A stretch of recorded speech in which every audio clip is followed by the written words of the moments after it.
Assalamualaikum warahmatullahi wabarakatuh.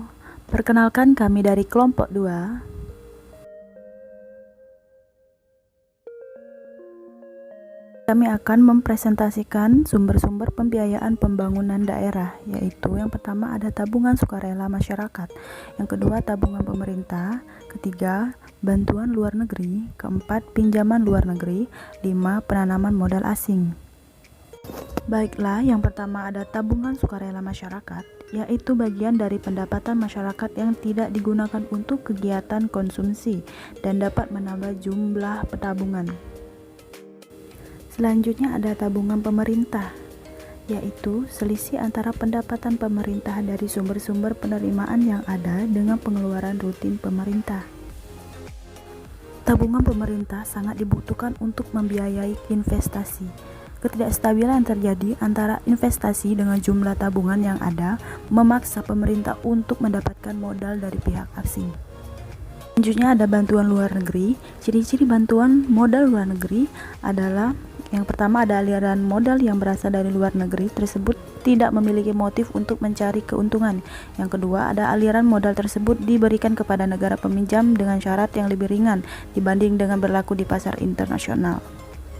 Pinjaman luar negeri, yaitu kekurangan modal yang dialami oleh negara-negara berkembang tidak hanya dihadapi oleh pihak pemerintah, namun juga pihak swasta.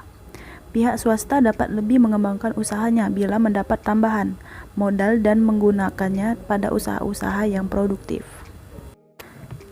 Jalan keluar yang diambil pemerintah negara-negara berkembang dalam mengatasi kekurangan modal, baik pemerintah maupun swasta, adalah dengan melakukan pinjaman luar negeri. Terakhir, ada penanaman modal asing. Membiarkan perusahaan-perusahaan asing yang ada di dalam negeri untuk menjalankan usahanya.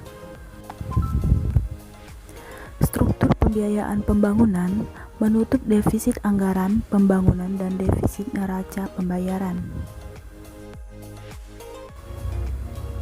Peranan aliran dana dari luar negeri terhadap laju pertumbuhan ekonomi di Indonesia memang tidak dapat dipungkiri, karena dana tersebut dapat digunakan untuk menutup defisit anggaran dan defisit transaksi berjalan.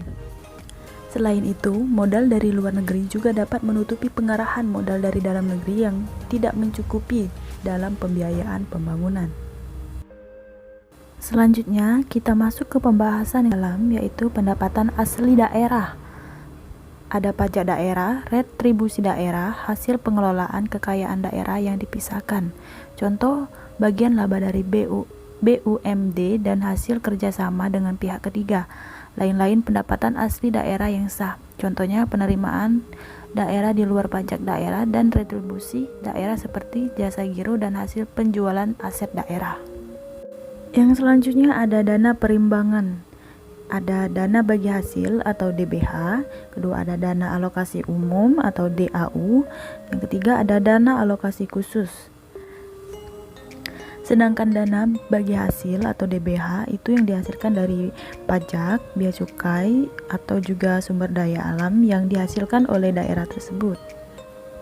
Yang selanjutnya ada dana alokasi umum atau DAU, itu pengalokasian pemerataan kemampuan antar daerah tersebut.